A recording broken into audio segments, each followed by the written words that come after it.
Somewhere in the bustling city of Seoul, Jin-woo is returning home after yet another day of working his job at the convenience store. Having finished up his shift, he makes his way back into the city center.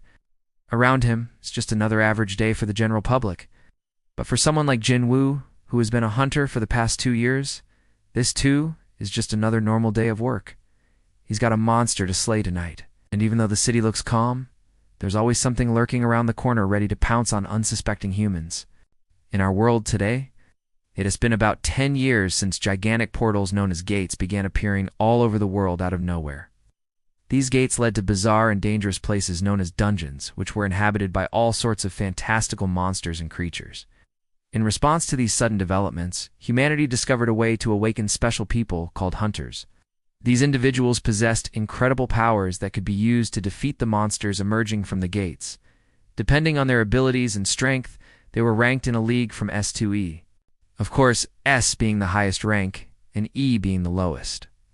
But some hunters like Jin-woo here don't really know what rank they are, but we'll get to that later. Our story begins with an opening montage of sorts, showing us the current state of the world now that hunters have become an integral part of society. This continues until we are shown Jin-woo walking down the empty streets of Seoul at night. Since he works at a convenience store, he often finds himself working late into the night, when most people are safely tucked away into their warm beds at home. But for him, this means that he often gets to hunt without any interference from other people. It's not easy being a hunter, especially one that operates alone.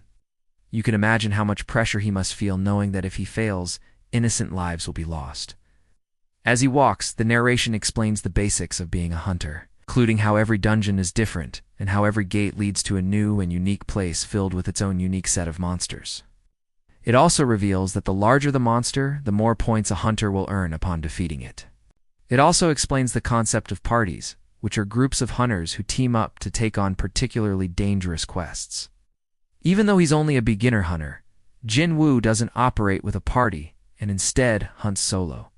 We soon come to learn why. Jin-woo reaches his destination, an abandoned factory that he is currently renting for cheap.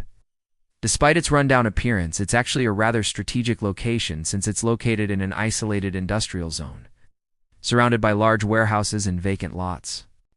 This makes it an ideal spot for hunting monsters without drawing any attention from the outside world. However, it also means that he has no neighbors, which is why he spends so much time here. At least it's a nice place to relax when not in use. So he cleans himself up a bit before getting to work, checking his equipment, and readying himself for the hunt. Since he's operating solo, he doesn't have anyone to hold him back, meaning that he can choose whatever quest he wants to tackle. This particular hunt was actually given to him by the Hunter Association, which is an organization that specializes in tracking down and cataloging monsters. They often send low-level hunters like Jin-woo into dungeons to retrieve data on the types of monsters that inhabit them. In this case, the association is eager to learn more about the origins of the slime monsters that have recently emerged in Korea. These slimes are small, shapeless blobs of protoplasm that move around slowly and leave behind a slimy residue wherever they go. While not dangerous on their own, they are a huge nuisance and can cause a lot of damage if left unchecked. So the Hunter Association is hoping that Jin-woo can help them learn more about these creatures, so they can develop better strategies for dealing with them in the future. Of course, Jin-woo isn't doing this out of the kindness of his heart. Instead, he's motivated by the promise of money, which is one of the main benefits of being a hunter. In addition to the monetary reward, he has also promised a bonus for every monster he manages to capture alive. This is because the Hunter Association believes that studying these creatures while they are still alive will be extremely valuable. With all the preparations complete, Jin-woo steps through the gate and disappears from sight.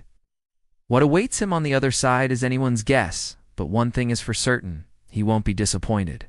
On the other side of the gate, we find ourselves in a dark and dank underground labyrinth.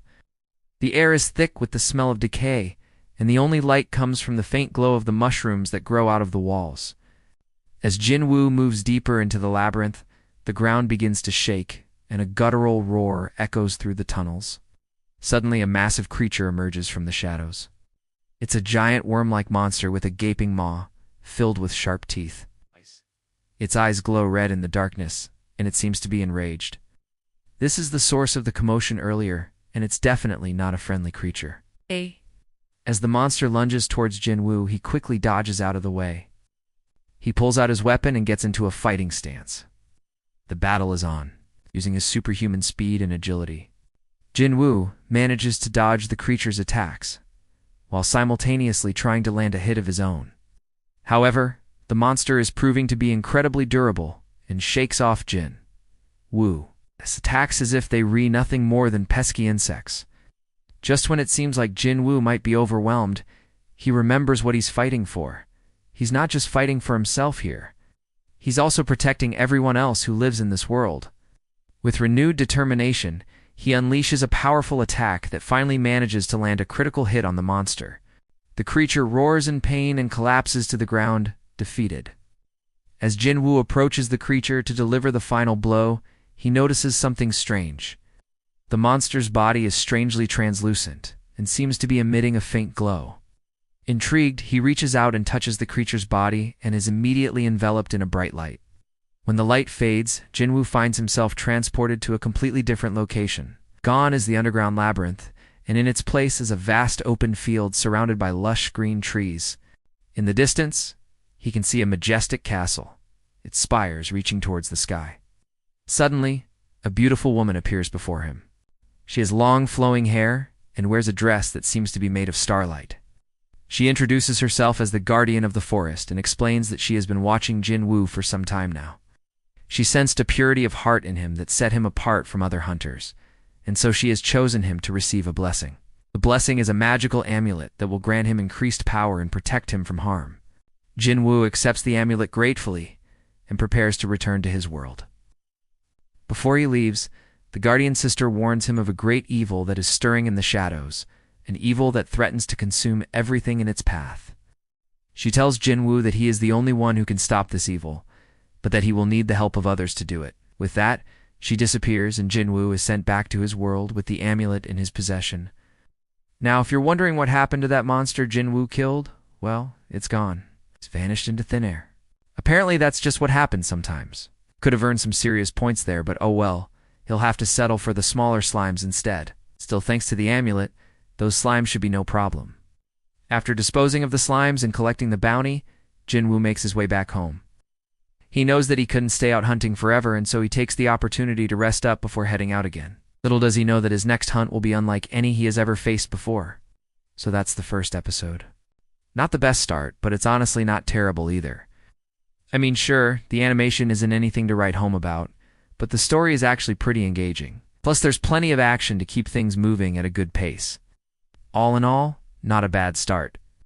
I'm definitely interested in seeing where the story goes next.